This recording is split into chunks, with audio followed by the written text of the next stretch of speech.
Olá pessoal, hoje vamos falar sobre aplicações da primeira lei da termodinâmica. Vamos abordar o estudo de bocais, difusores, turbinas e compressores. Na última aula nós derivamos a primeira lei termodinâmica aplicada a volumes de controle. Lá nós vimos como incluir o transporte de energia quando existe massa sendo transportada por o sistema. Assim, nós obtemos uma equação de balanço de energia mais geral que envolve transferência de calor, transferência de trabalho e transferência de massa. O primeiro dispositivo de engenharia que nós vamos explorar hoje é o bocal. O bocal é um dispositivo cônico cuja função é aumentar a velocidade de escoamento. Então, o fluido ele entra por uma seção maior e acaba sendo forçado a passar por uma seção menor. Isso faz com que sua velocidade aumente. Só que esse aumento de velocidade ele ocorre à custa da pressão. Ao mesmo tempo que ele aumenta a velocidade, a pressão do fluido, a pressão interna do fluido, ela diminui. Nós vamos mostrar isso daqui a pouco. Um dispositivo que tem a função inversa do bocal é o difusor. O difusor ele já gera um aumento, ele já gera uma diminuição da velocidade quando o fluido passa através dele. No difusor, a área de entrada é sempre menor do que a área de saída. Isso provoca uma certa expansão do fluido que diminui a velocidade do centro de massa. Nesse caso,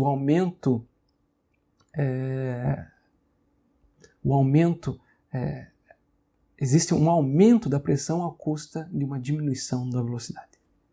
As hipóteses que são sempre assumidas quando consideramos o bocal são essas aqui.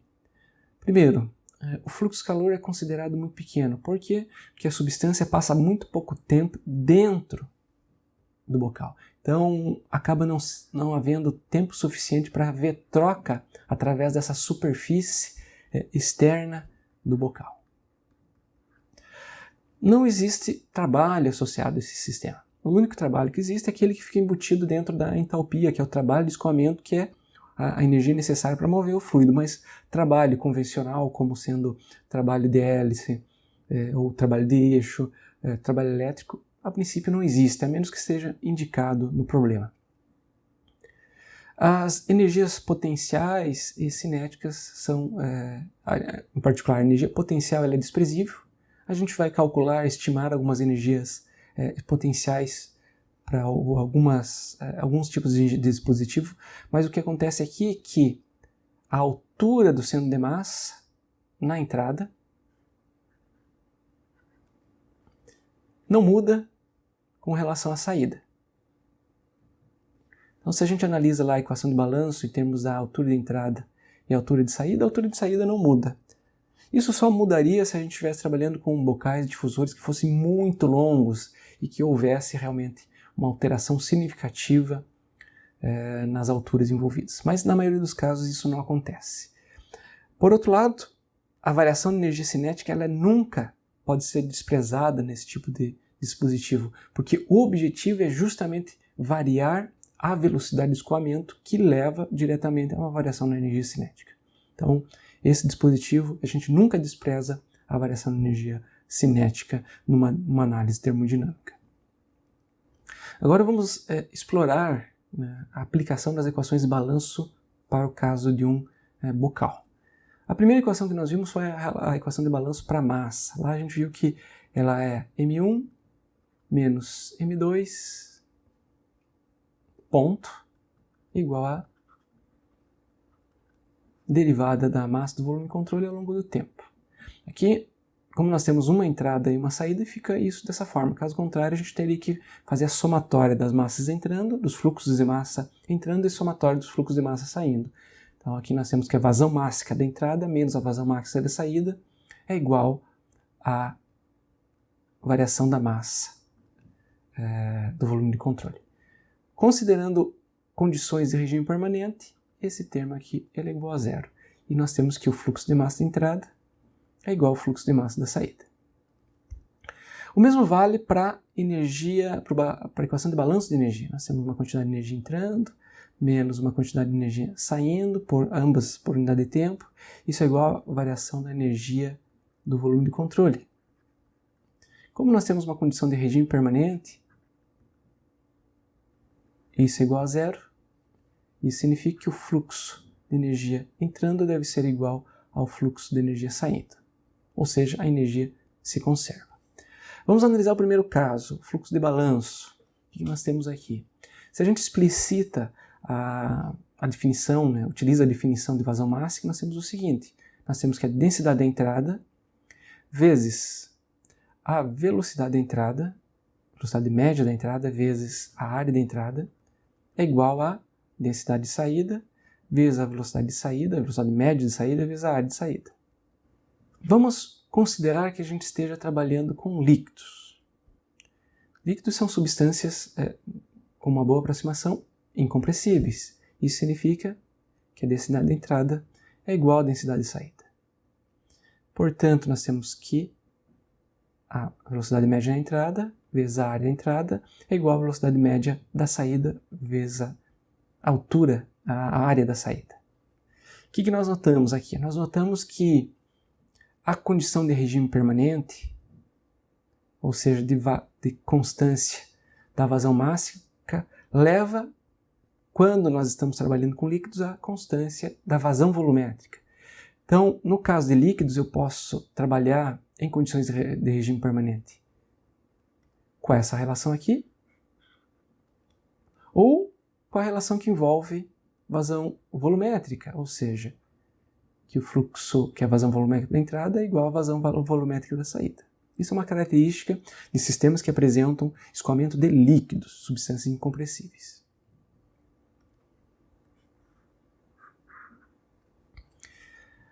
O que nós temos como resultado da conservação da massa nesse problema? Posso definir aqui a velocidade de saída, então, como sendo a velocidade de entrada, vezes a área de entrada sobre a área de saída.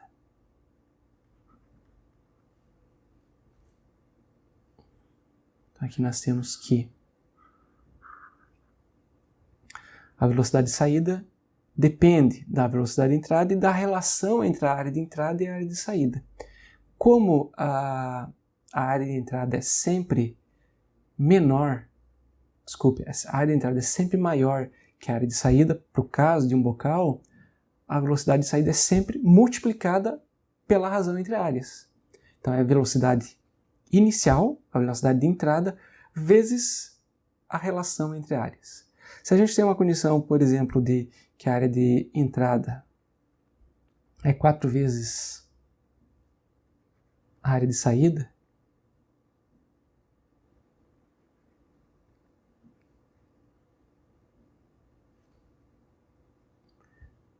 nós temos então que a velocidade de saída é 4 vezes a velocidade de entrada. Então é uma relação sempre direta com as áreas envolvidas. A gente vê então que se nós trabalhamos com um bocal que tem área de saída variável, a velocidade de saída também é variável nessa situação. Então, isso fica claro para essa situação.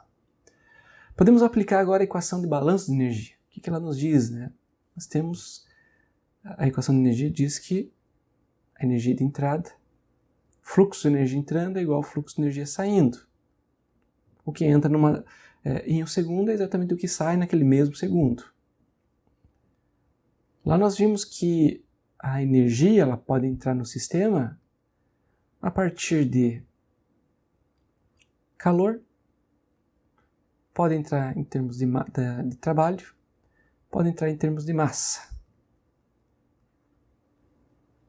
Aqui nós estamos trabalhando com o θ, que seria a quantidade de energia transportada por cada quilograma de substância que entra no sistema. A energia ela pode sair na forma de calor, ela pode sair na forma de trabalho e ela pode sair na forma de massa.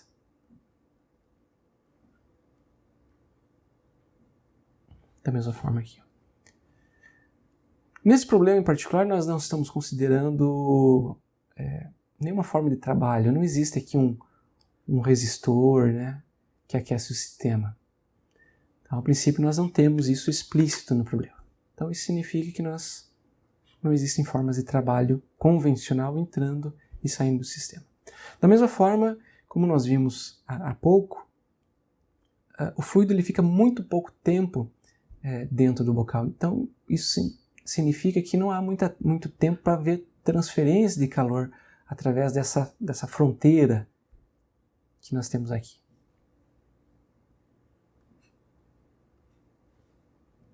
Logo, nós temos que fluxo de massa entrada vezes a energia transportada por um quilograma de massa é igual a massa de saída, vazão mássica, vezes a energia transportada por cada quilograma na saída. A gente já viu que em condições de regime permanente, esse termo aqui é igual a esse termo. Então, a equação resultante de balanço, nesse caso, é essa aqui. Ou, se a gente deixar explícito, nós temos então que entalpia de entrada mais entalpia específica, a energia cinética por unidade de massa na entrada, mais energia potencial por unidade de massa, tudo isso é igual a entalpia de saída por unidade de massa, mais energia cinética por unidade de massa na saída, mais energia potencial por unidade de massa na saída. Essa é a relação que nós temos na equação de balanço para um bocal nessas condições que a gente viu aqui. Vimos também que a energia cinética, a energia potencial, na entrada e na saída, nesse caso específico, são praticamente iguais, porque de fato são iguais, não há alteração da altura do centro de massa. Logo, esse termo também vai embora. Ficamos então com essa equação de balanço que temos aqui. O que ela nos diz? Ela nos diz que essa soma é uma constante. A soma da entalpia mais energia cinética, ambas por unidade de massa, não muda. Ela é igual, ela é conservada durante o processo de escoamento através do bocal. Temos essa relação aqui. Note que quando nós estamos falando de entalpia, a entalpia ela é U mais PVzinho, entalpia específica. Isso significa que eu tenho U na entrada, associado à temperatura de entrada, mais P da entrada vezes o volume específico da entrada, mais energia cinética da entrada por unidade de massa. Tudo isso é igual a energia interna da saída, temperatura de saída, mais a pressão de saída vezes o volume específico de saída, mais a velocidade de saída ao quadrado dividido por 2. Isso é o que nós temos até o momento. Veja que nós estamos trabalhando neste problema com líquidos. Isso significa que o volume específico, assim como a densidade, não muda. A gente já viu isso aqui, né? Essa é a característica de líquido. Dessa forma, esse volume específico aqui, olha, ele é igual a esse aqui. Podemos considerar uma situação típica de um bocal que apresenta o escoamento de um fluido. E essa situação típica se refere à constância da temperatura.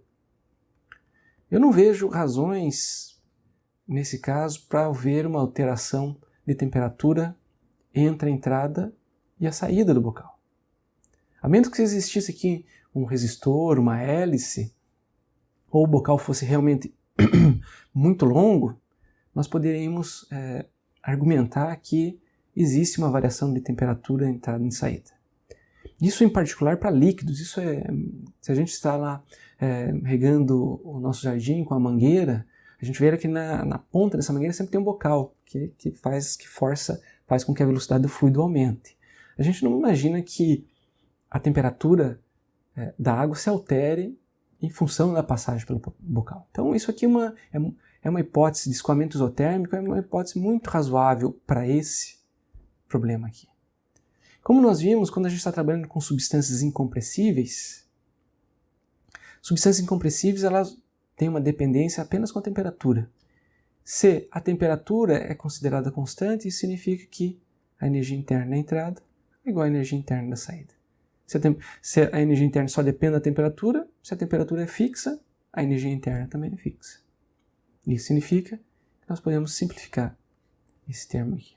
O que sobra? Sobra isso aqui, né?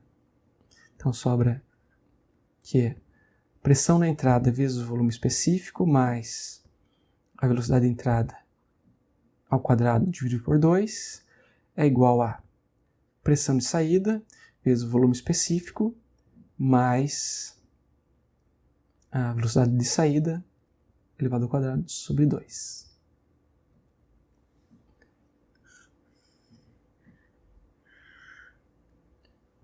Essa equação é uma equação bastante conhecida, vocês já devem ter reconhecido que essa aqui é chamada de equação de Bernoulli.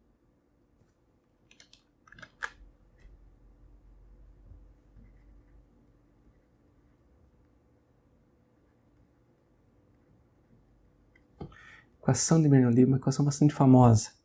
E o que essa equação nos diz? Ela nos diz que essa soma se mantém constante. Ou seja, uma forma compacta de a gente escrever isso seria assim, ó, pressão vezes o volume específico mais velocidade ao quadrado sobre 2 é igual a constante. Poderia escrever essa relação dessa forma também. E ela nos diz o seguinte, olha, essa quantidade de energia que entra é exatamente igual à quantidade de energia que sai do sistema. Veja que se houver um aumento de velocidade da saída, isso aqui só se mantém constante se esse termo diminuir. Então, se a velocidade de saída aumenta, o que acontece com a pressão de saída? Ela cai.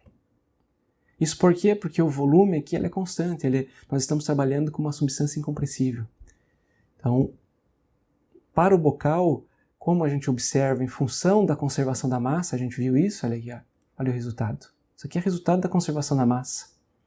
A massa não pode desaparecer no bocal. Então ela entra por uma área maior e tem que sair por uma área menor. Qual o efeito disso? Aumento de velocidade. Se existe um aumento de velocidade no escoamento, deve existir uma diminuição da pressão para que esse termo permaneça constante ao longo do processo. Então essa é a explicação pela qual existe sempre uma queda de pressão interna ao fluido, é uma pressão do fluido, quando esse fluido passa através do bocal. Isso é explicado, então, pela equação de Bernoulli. Naturalmente, a gente poderia assumir um gás nessa situação. O resultado ele seria o mesmo. A única diferença é que o gás, provavelmente, ele apresentaria uma leve variação de energia interna no sistema, parte da energia cinética ou parte da energia disponível do sistema seria convertida no processo. Então, a gente só precisaria alterar, trabalhar com um pouquinho mais de calma no termo que envolve energia interna e no termo que envolve densidade ou volume específico. Porque num gás, como ele acaba passando por uma espécie de compressão ao passar por o bocal, você tem uma alteração das densidades ou dos volumes específicos durante a passagem. O efeito seria o mesmo, né? A gente observaria um aumento de velocidade com uma queda de pressão, só que isso não seria tão direto como acontece aqui no caso de um líquido. Os bocais, se a gente observar aí nas diferentes aplicações de engenharia, a gente vai ver que os bocais são utilizados em muitos dispositivos. A gente vê bocal em túnel de vento, a gente também vê o difusor em túnel de vento, a gente vê o bocal, os difusores em foguetes, como esses aqui.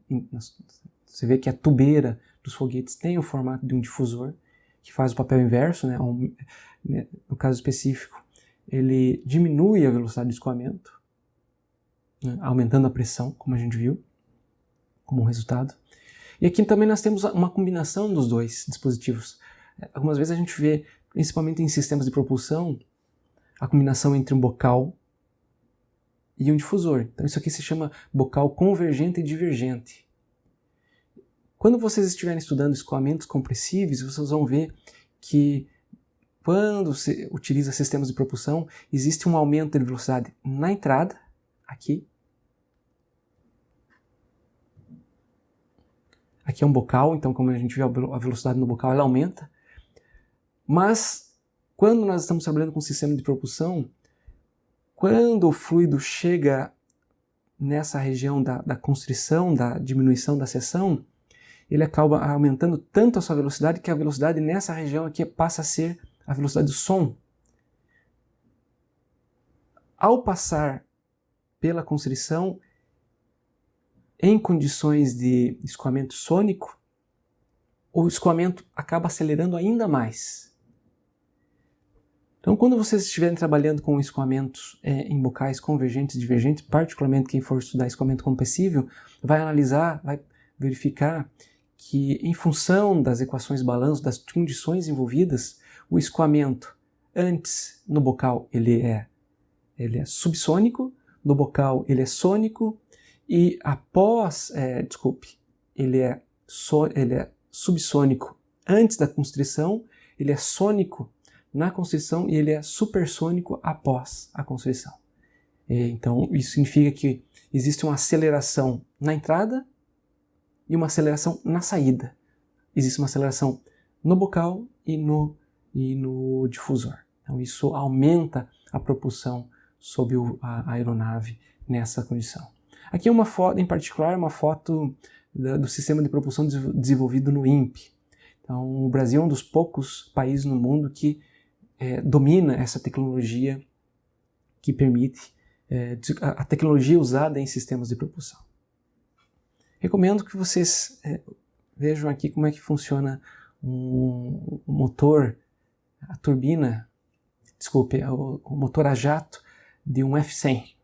Então vocês vão ver que essa velocidade ela pode ser alterada em função, em tempo real, né, em função do interesse do piloto em aumentar ou diminuir a velocidade. Então recomendo terem uma olhadinha no vídeo que vocês vão achar muito interessante. Outros dispositivos muito comuns em engenharia são as turbinas. Turbina, embora a gente pense na turbina sempre do avião, a turbina essencialmente é um eixo compás que é movimentado por um fluido.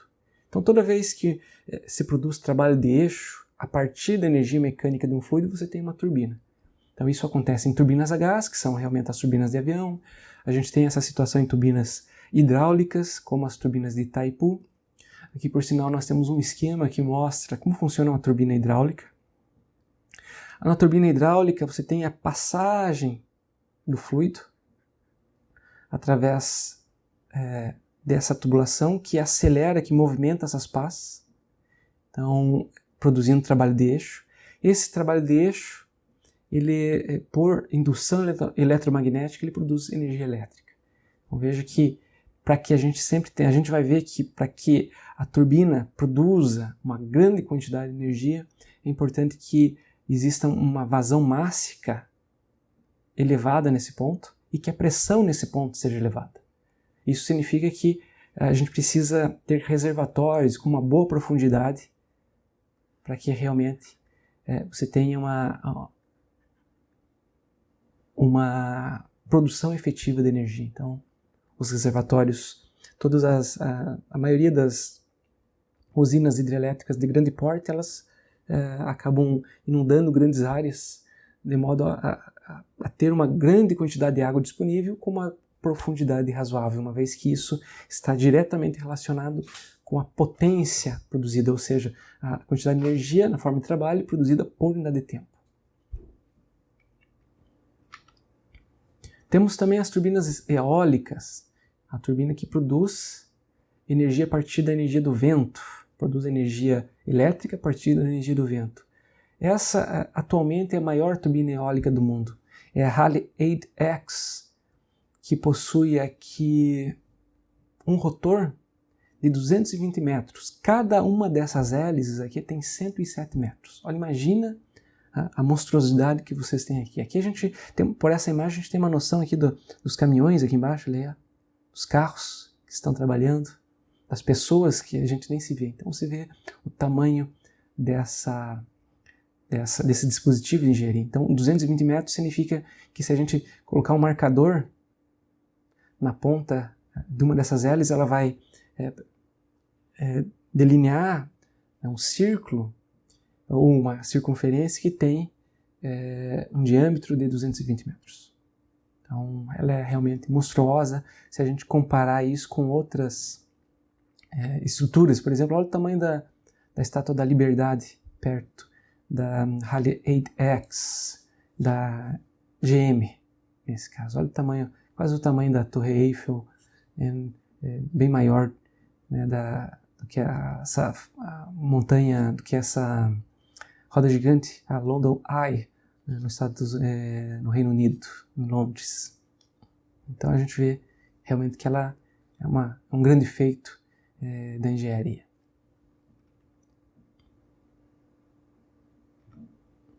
Temos a turbina a gás. Aqui, essencialmente, a turbina a gás, o que ela faz?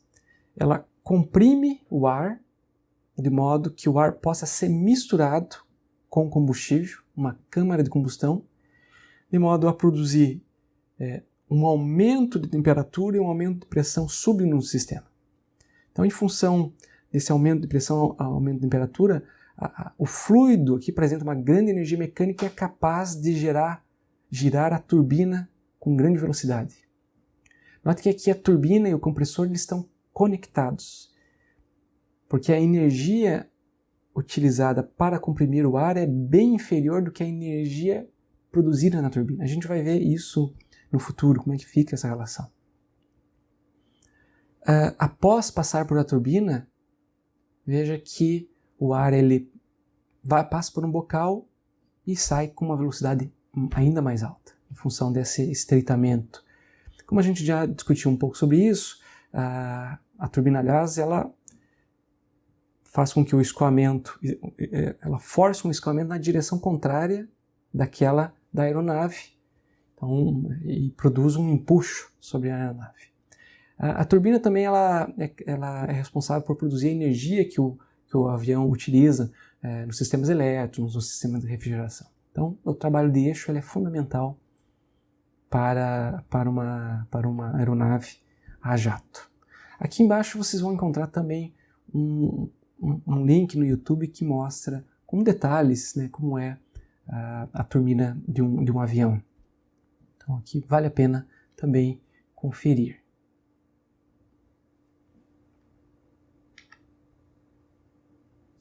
Nessa situação, agora nós temos uma turbina a vapor.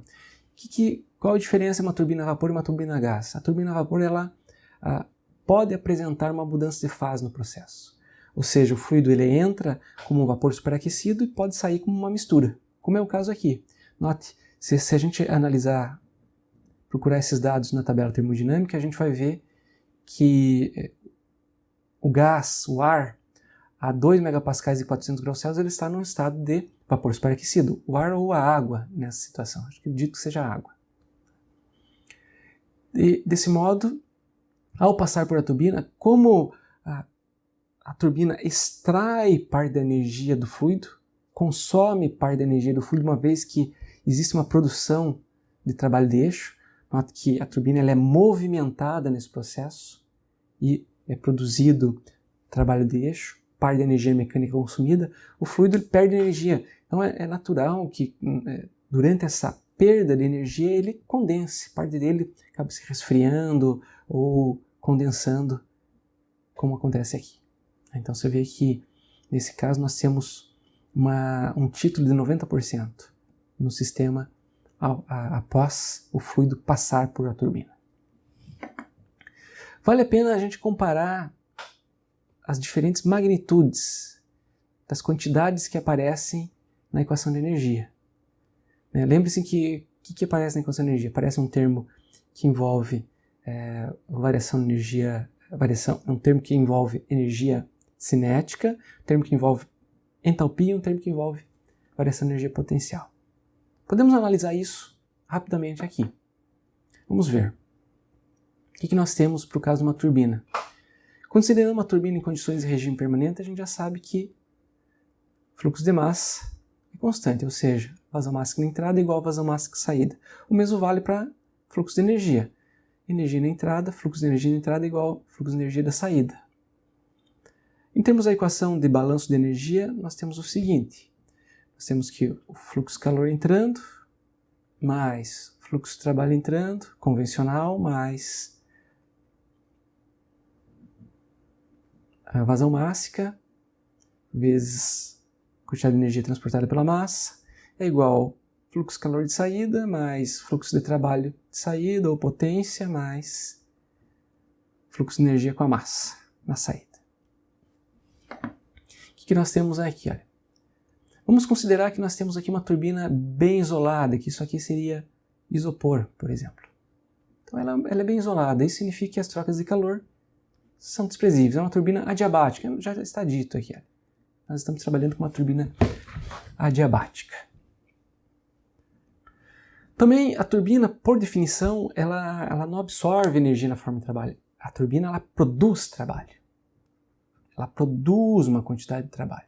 Uma potência, né? Quando a gente inclui o tempo na análise. Por definição. Então o que nós ficamos? Nós ficamos que a potência de saída de uma turbina ela é igual ao quê? Veja que nós temos que as vazões mássicas são iguais. Podemos chamar o M ponto aqui da entrada igual a M ponto de saída igual simplesmente a M. Então isso ficaria como? Ficaria energia transportada pela massa na entrada menos a energia transportada pela massa na saída. É isso que nós temos. De maneira explícita, então podemos escrever que potência de saída é igual a entalpia de entrada menos entalpia de saída, mais energia cinética por unidade de massa de entrada menos a de saída, mais energia potencial por unidade de massa, Z de entrada menos Z de saída.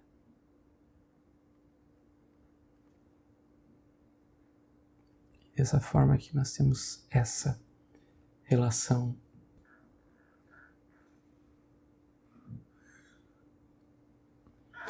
Ok? Então veja o que aparece nessa relação. Aparece uma menos a variação de entalpia. Note que variação de entalpia é entalpia de saída menos a entalpia de entrada. Ou a entalpia final menos a entalpia inicial. Então isso aqui é menos ΔH. Isso aqui é menos variação de energia cinética. Variação de energia cinética, energia de saída final menos da entrada. E aqui é menos a variação de energia potencial. Então isso significa que o trabalho,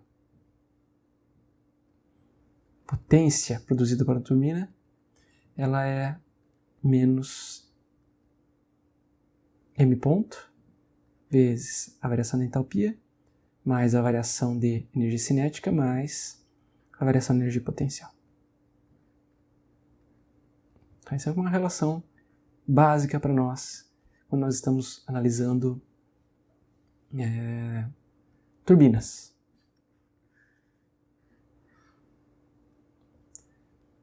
O que nós temos aqui? Então, você tem 3 formas de energia envolvidas. Variação de entalpia, variação de energia cinética, variação de energia potencial. Será que a gente precisa incluir sempre todas elas na análise? É isso que nós vamos mostrar agora. Vamos calcular cada um desses termos e ver qual que é o termo mais importante na equação de balanço, na potência produzida por uma turbina. Vamos lá. Vamos calcular primeiro a variação de energia potencial. A variação de energia potencial ela é igual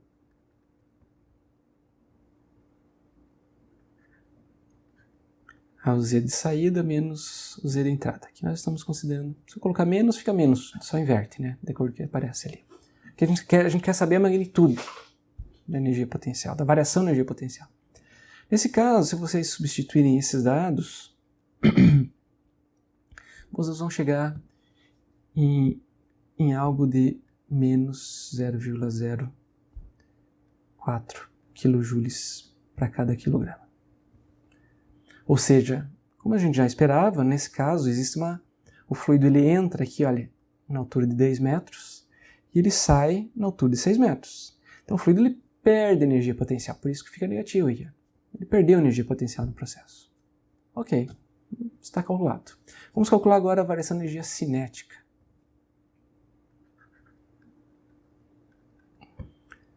A variação de energia cinética seria, então, velocidade de saída ao quadrado menos velocidade da entrada ao quadrado sobre 2. Então isso aqui, olha, na saída nós temos 180 metros por segundo, na entrada nós temos 50 metros por segundo. Então existe uma aceleração do fluido no processo. Você percebe que ele ganha velocidade ao passar por uma turbina. Se você substituir esses dados, vocês vão chegar que a variação de energia cinética é 14,95 kJ por quilograma. Todas essas quantidades por unidade de massa. Né? Todas as quantidades minúsculas, aqui representadas por letras minúsculas. Então a gente vê que a variação de energia cinética é muito mais considerável em relação à variação de energia potencial. Tome cuidado quando vocês estiverem trabalhando com velocidades, com cálculo de energia potencial e cinética, porque as unidades sempre saem em joules. Então você precisa sempre fazer a conversão para quilojoules. Nesse caso, dividir por 1000, para que isso apareça o quilo. Aqui, multiplica por 1000, divide por 1000, aparece o K aqui em cima. Então você tem esse número, em essência, dividido por 1000. Vamos calcular agora a variação da entalpia. Nós conhecemos a entalpia de entrada. A entalpia de entrada, nesse caso, de vapor superaquecido. Se vocês buscarem esse dado na tabela, então a entalpia de entrada a 2 megapascais e a 400 graus Celsius, ela é igual a 3.248,4 quilojoules para cada quilograma que passa através da entrada, que passa pela turbina. Então nós temos esse valor aqui. A entalpia de saída a gente já sabe, a entalpia de mistura. A entalpia de mistura a gente calcula assim, né? A entalpia do líquido, entalpia específica do líquido, mais o título, vezes a entalpia, a diferença entre as entalpias do vapor saturado e do líquido saturado, que nesse caso fica, então, simplesmente LV. A gente compacta isso dessa forma. Se vocês substituírem esses dados, vocês vão chegar aqui que, nesse caso, isso vai dar 225,94 kJ por quilograma, mais o título, nesse caso, 0,9. Então, boa parte do sistema está na fase gasosa, vezes 2.372,3 kJ por quilograma. Então a gente chega aqui que HS ele é igual a entalpia de saída, a entalpia fica 2.361,01 kJ por quilograma. Então, essa é a quantidade que a gente busca. Isso significa a entalpia final menos inicial. Nesse caso, vai dar menos 887,4 quilojoules para cada quilograma. Tá ok? Então temos 3 propriedades calculadas aqui. Variação de energia potencial, variação de energia cinética e variação de entalpia. São as propriedades que aparecem na equação de balanço. Então, as 3 quantidades que são importantes para a nossa análise. Vamos lá. A gente percebe o seguinte, que existe uma queda de entalpia. A entalpia ela envolve energia interna, envolve um termo pressão-volume. Então, esse termo, a entalpia do fluido, ela cai ao passar por turbina. Isso é natural, porque o fluido está cedendo parte da sua energia. Então, ele perde energia no processo. Essa energia inicialmente ela está na forma da entalpia. Então a entalpia se reduz no processo. Vamos aqui calcular algumas relações ou a razão entre essas quantidades, só para a gente ter uma noção. Por exemplo, se a gente calcular aqui, olha, a variação da entalpia sobre a variação da energia potencial. Vamos trabalhar em módulo aqui, para a gente não precisar se preocupar muito com isso. Isso aqui vai dar mais ou menos, se você fizer essas contas, isso aqui dá em torno de 22.185. Ou seja, a variação de entalpia que aparece nessa equação ela é 22 vezes mais do que 22 vezes maior do que a energia potencial. Isso significa que a gente realmente pode desprezar a variação de energia potencial em análises de turbinas. Então isso aqui é aproximadamente zero. Comparado, naturalmente, ao valor de entalpia, porque a gente está somando aqui. Eu somo esse valor a esse valor aqui. Ó. Mas essa soma é como somar 22.000 com 1. 22.000 com 1 é 22.000 praticamente. Então, é equivalente a dizer que a variação de energia potencial, nesse caso, ela é praticamente zero. Vamos calcular agora a variação de energia cinética. A variação de energia potencial, a variação de entalpia sobre a variação de energia cinética, em módulo também, para a gente não se preocupar com sinais. Se a gente substituir esses dados que foram fornecidos, a gente vai ver que isso aqui é em torno de 60. Ou seja, ainda a variação de entalpia é bem maior do que a variação de energia cinética. Na maioria dos problemas, o que a gente faz é o seguinte: quando vai analisar uma turbina e nós não possuímos os dados de velocidade, porque cada termo que aparece aqui, pessoal, cada propriedade ela precisa ser medida. E às vezes numa aplicação, você ficar com toda uma parafernália experimental para fazer essas medidas não é interessante. É por isso que a gente faz esse tipo de análise de magnitudes. A gente vê o que não pode ser desprezado nesse caso. Com certeza, o que não pode ser desprezado é a variação de entalpia. Então, isso significa que a potência produzida por uma turbina ela é a vazão mássica vezes aproximadamente a vazão mássica vezes a entalpia.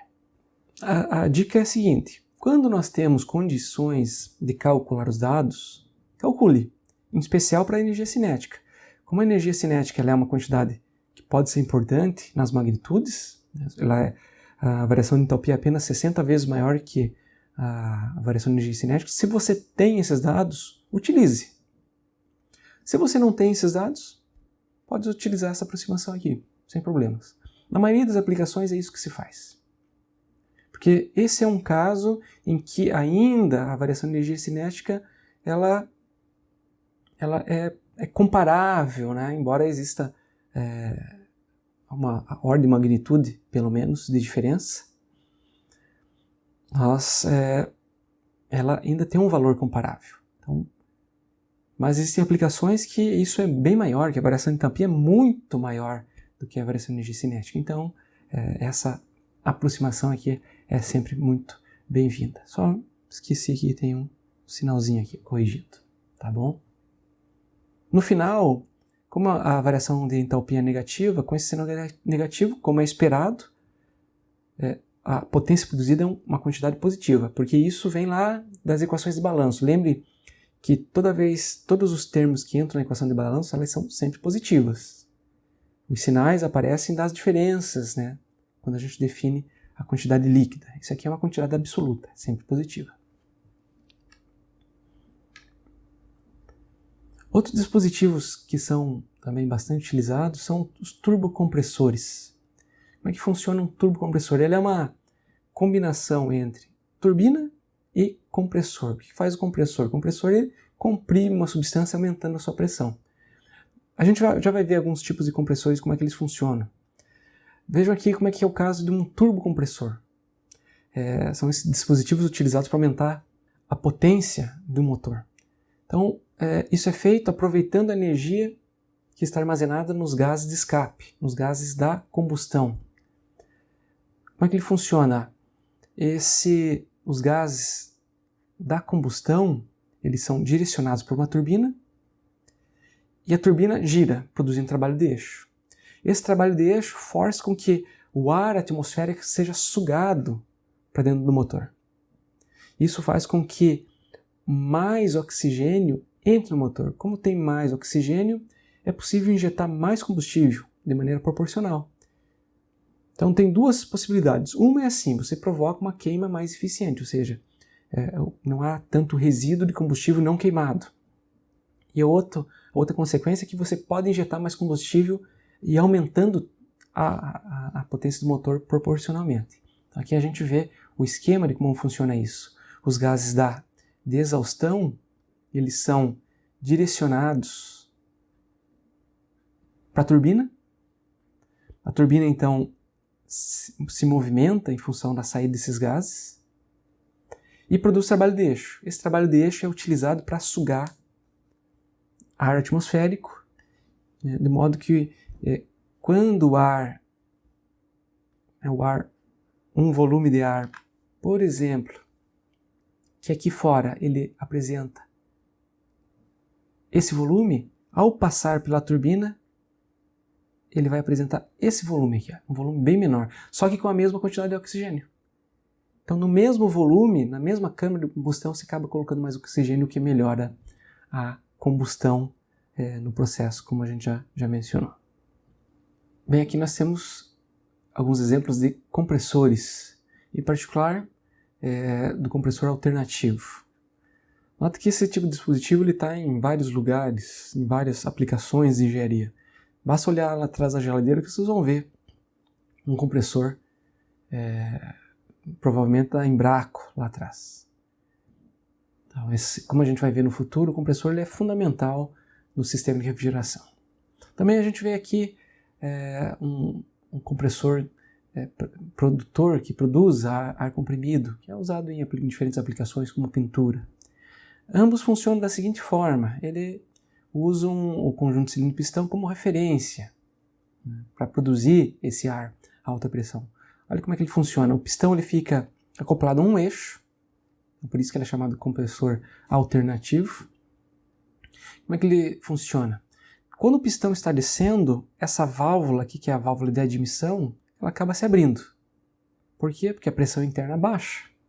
Quando ela se abre, o ar, por diferença de pressão, né, a pressão externa está maior do que a pressão interna, o ar ele escoa para dentro do pistão. Após escoar o cilindro ser preenchido e o pistão encontrar a sua base inferior, ele volta a subir. Quando ele sobe, a pressão interna aumenta e ele fecha essa válvula. Quando ele fecha essa válvula, ele comprime o ar enquanto está se deslocando. Chega um momento, de acordo com as definições de fábrica, que essa válvula, que é a válvula de exaustão, ela se abre. Após se abrir, então, o ar está pressurizado e escoa para fora do pistão. E pode ser armazenado, por exemplo, em um tanque como esse aqui. Aí a gente armazena ar comprimido. Dessa forma, o compressor alternativo ele é um dispositivo que produz ar comprimido de uma maneira bastante simples, né, usando então o movimento, o trabalho de eixo que é produzido por um motor elétrico, por exemplo. Então, a partir do motor elétrico, movimenta esse eixo, movimenta o pistão e faz essa sucção. Então, note que o compressor ele consome energia, ele precisa de energia, ele precisa ser ligado na tomada para operar. Diferente da turbina, que é algo que se aproveita da energia do fluido para gerar trabalho de eixo. Aqui não, aqui o compressor ele consome trabalho de eixo para operar, para pressurizar o ar em diferentes aplicações. Em resumo, o que nós temos? A turbina é um dispositivo com pás ligados a um eixo que é movimentado pela passagem de um fluido. A turbina, então, em essência, ela produz trabalho. Em especial, trabalho de eixo. Já o compressor é um dispositivo que é usado para aumentar a pressão de uma substância. Por definição, o que ele faz? Ele consome energia, ele consome trabalho de eixo para operar. Veja que o termo bomba é um compressor que é usado para líquidos. Então, compressor e bomba representam o mesmo dispositivo de engenharia. As hipóteses que são frequentemente assumidas são essas. Bombas, compressores ou turbinas, eles apresentam sempre um bom isolamento. Isso significa que eles podem ser considerados como adiabáticos. As variações de energia potencial e energia cinética, como nós vimos, na maioria das vezes podem ser consideradas como nulas. Só que o que nunca pode ser desprezado é justamente a variação, o trabalho produzido, o trabalho líquido produzido. Como a gente viu, uma turbina ela produz trabalho de eixo, enquanto que o compressor ele consome trabalho de eixo. Então, num caso, a potência produzida, a potência de saída é não nula, e no outro caso, a potência consumida, a potência de entrada, é não nula. Então essa a gente só, o resto é tudo igual, não muda muito. Agora vamos resolver alguns exercícios usando os conceitos que a gente aprendeu. Para começar, vamos trabalhar com um compressor de ar. O ar ele é comprimido de 100 kPa e 280 kelvins até 600 kPa e 400 kelvins. A vazão máxima é de 0,02 kg por segundo. Note que ocorre uma perda de calor de 16 kJ por quilograma. Tome cuidado com isso aqui. KJ por quilograma. Para cada quilograma, nós temos uma perda de 16 kJ durante o processo, como está ilustrado aqui. Assumindo que as variações de energia cinética e potencial sejam desprezíveis, isso, notem pessoal, a gente vai sempre assumir, isso não vai aparecer mais nos enunciados, então vocês precisam saber em que condições que vocês podem desprezar essas energias. Aqui está explícito, mas nos enunciados que a gente vai trabalhar daqui para frente, os problemas que a gente vai trabalhar daqui para frente, vocês precisam fazer essa aproximação. Considerando essas condições, determina a potência consumida, ou seja, a potência é o trabalho que entra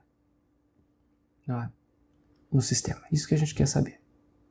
Quanto é o trabalho consumido. Como nós vimos,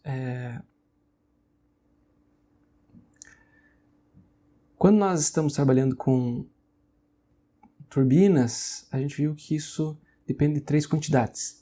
Vamos refazer essa definição, essa derivação da equação de balanço para esse caso, para ficar bem claro esse tipo de problema.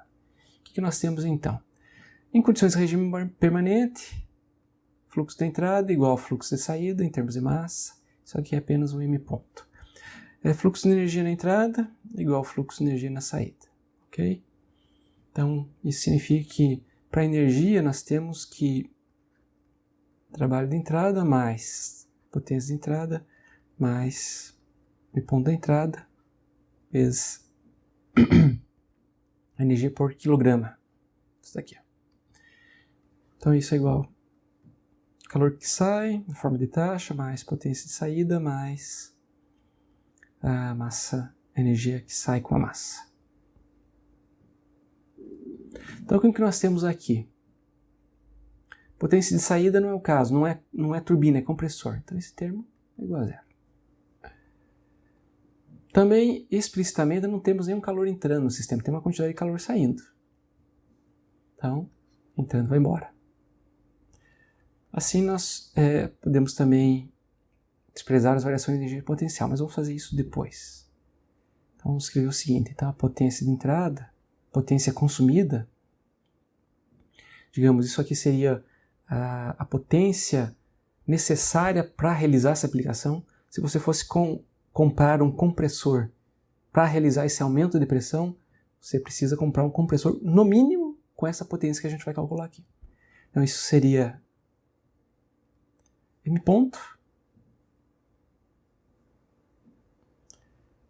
vezes, aqui a gente vai ter θ de saída menos θ de entrada. E aqui a gente tem também uma quantidade que é esse ponto aqui.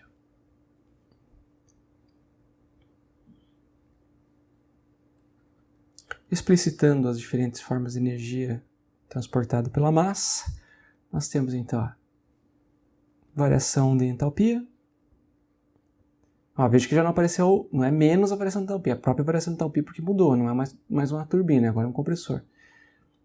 Mais variação de energia cinética por unidade de massa,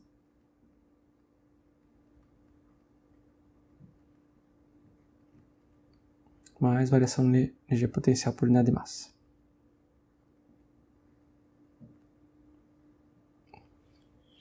Essa é a forma correta da gente simplificar. Primeiro você faz o balanço e depois que possui a equação do balanço você faz as simplificações. Então aqui agora a gente pode simplificar. A variação de energia cinética por unidade de massa é nula, ou próxima de zero. Variação de energia potencial por unidade de massa próximo de zero. Então o que sobra? Sobra que a potência ela depende do fluxo de massa e da variação de entalpia.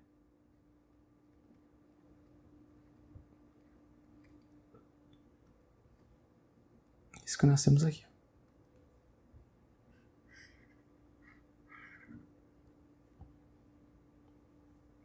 Fluxo de massa foi fornecido. Está aqui. Então agora precisamos calcular a variação de entalpia. Podemos calcular isso usando o modelo de gás ideal. Como é que isso funciona? A gente viu, ó, aqui apareceu o quê? Apareceu ΔH. Quem que está relacionado a ΔH? CP. Então a gente vai usar CP. Veja que o processo não ocorre a pressão constante, pessoal. Qual é o meu objetivo aqui? Eu preciso calcular o ΔH, e o ΔH está relacionado a CP. Ponto.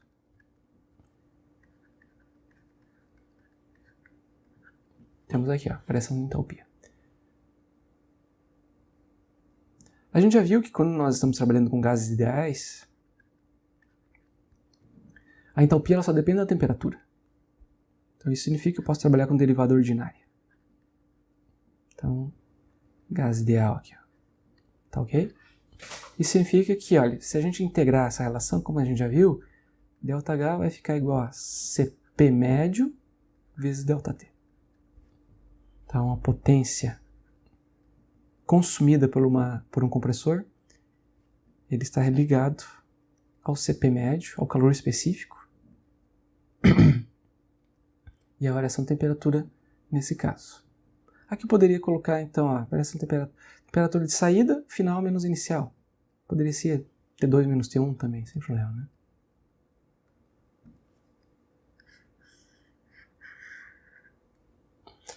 Tá? Basta a gente agora substituir os dados. Só um cuidado, né? Quando a gente vai trabalhar com CP médio é o CP calculado da temperatura média. Então, CP médio é o CP calculado ou acessado da tabela, a temperatura média. Nesse caso aqui, a temperatura média seria 280 kelvins mais 400 kelvins, então isso dá 680. 680 dividido por 2, 340. Se vocês buscarem o CP na tabela para 340 kelvins, vocês então vão poder definir o CP médio como sendo 1,008 kJ por quilograma Kelvin. Fazendo a substituição dos dados, vocês vão chegar a uma potência de 2,74 kW.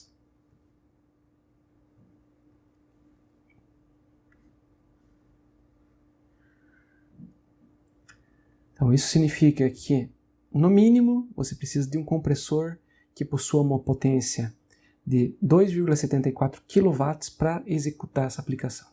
Então o que a gente fez aqui foi justamente definir o que a gente precisa em termos de potência para que eu consiga comprimir o ar de 100 kPa, a pressão atmosférica praticamente, até 6 vezes esse valor.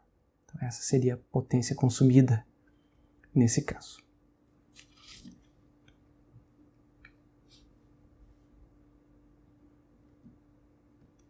Vamos lá, uma outra aplicação, uma bomba hidráulica. Considera uma bomba hidráulica que está instalada no fundo de um poço, que ela é alimentada com água a 10 graus Celsius e 90 kPa. Ok, então aqui na entrada, a temperatura de entrada é 10 graus Celsius e a pressão de entrada 90 kPa.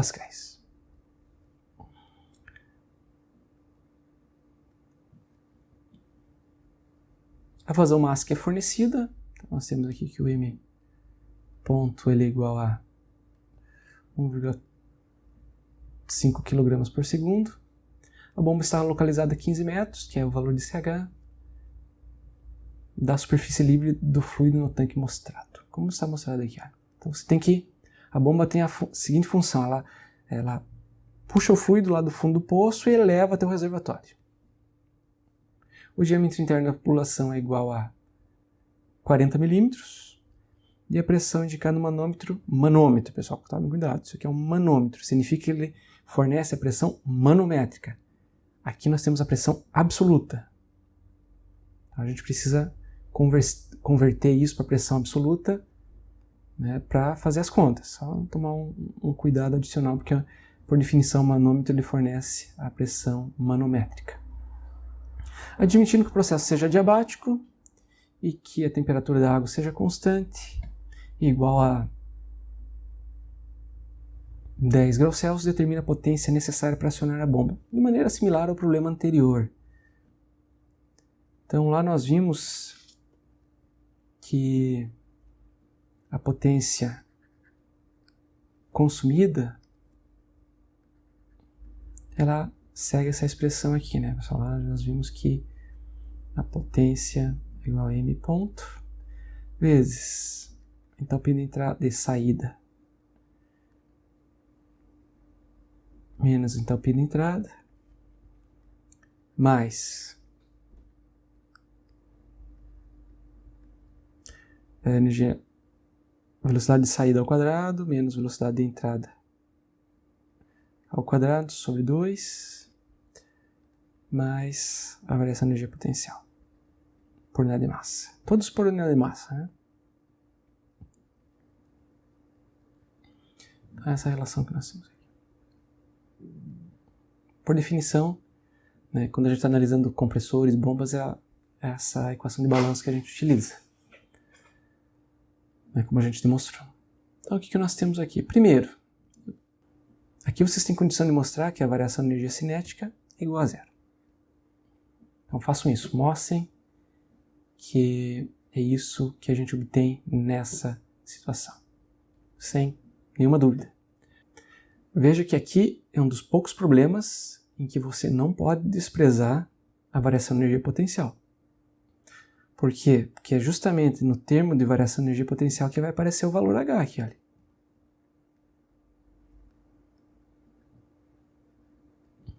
Esse aqui é o H, é a altura. E vai fazer diferença se você está trabalhando com a bombeamento de água para o teto de uma casa, para uma caixa d'água que está no forro, ou para um prédio, né, onde a caixa d'água está alguns andares para cima. Onde que aparece essa diferença? Justamente aqui, ó, na variação de energia potencial que vai ser produzida na água ao sair dessa região aqui, ó, ao volume de água que sai dessa região e vem para essa aqui. Ó. Então tem uma energia, a água ela ganha energia potencial quando faz isso, então esse termo é responsável por isso. Então esse termo aqui, olha, a gente pode com certeza anular. Assim, a potência para esse problema, ela fica m ponto vezes a variação de entalpia mais GH.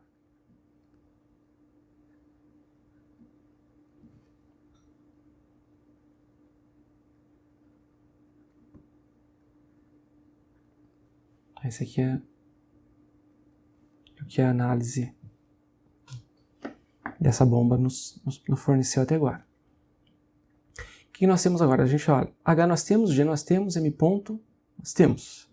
A gente precisa calcular a variação de entalpia para um líquido, para uma substância incompressível. Como é que a gente pode fazer isso? Vamos lá. Isso aqui é um ΔH, né? ΔH está relacionado ao calor específico, à variação de temperatura. Podemos, para essa situação aqui, calcular a variação de entalpia da seguinte forma. Veja que aqui, pessoal, quando a gente fala de líquidos, o líquido, ele não depende, a entalpia só não depende, quando a gente fala de um líquido, a entalpia não depende só da temperatura, ela pode depender da pressão também.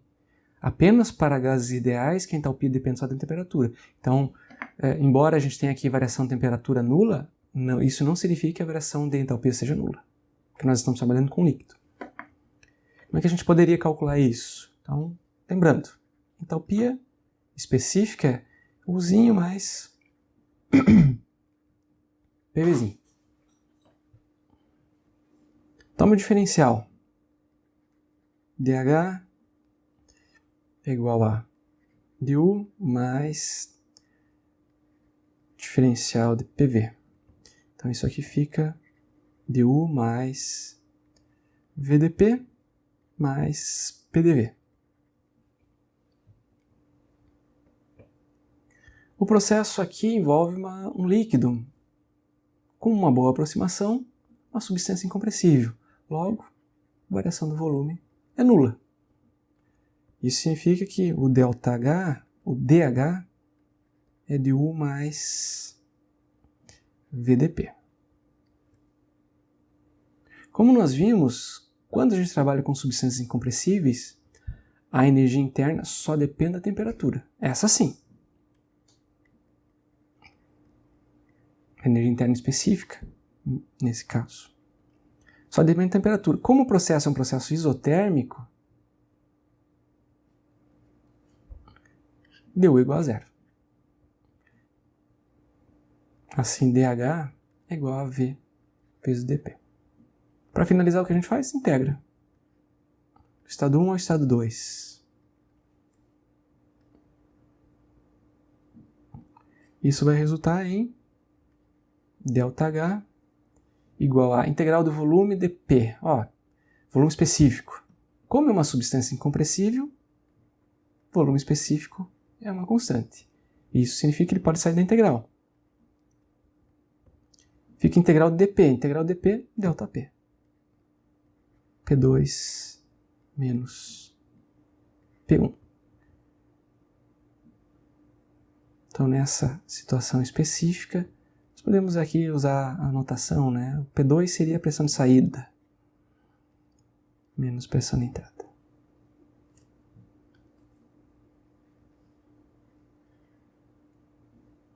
Assim, a variação da entalpia definida dessa forma, nós temos que a potência consumida por essa bomba, ela vai ser igual a M ponto vezes volume específico vezes a variação de pressão mais G vezes H.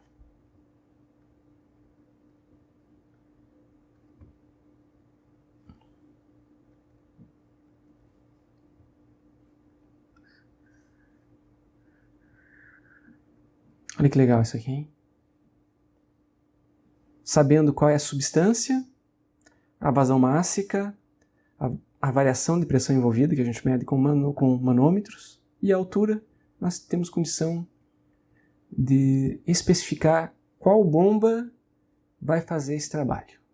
Qual a potência mínima necessária para realizar essa operação de elevação da água em 15 metros, a partir da base de um poço.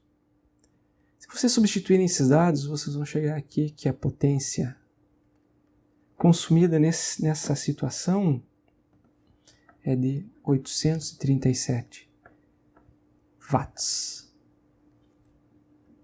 Então isso significa que se você comprar uma bomba com potência menor, você não vai conseguir realizar esse processo. Na verdade, como a gente vai ver no futuro, existem certas ineficiências no processo.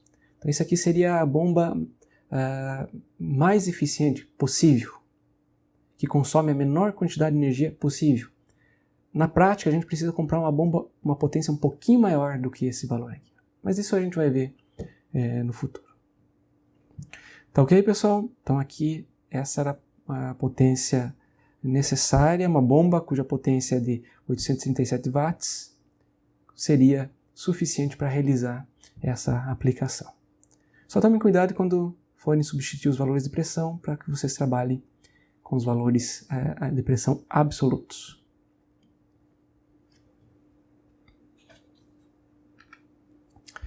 Bem, pessoal, ficamos por aqui hoje. Agradeço a atenção de todos, um abraço para todo mundo e a gente se vê. Até mais, hein, moçada.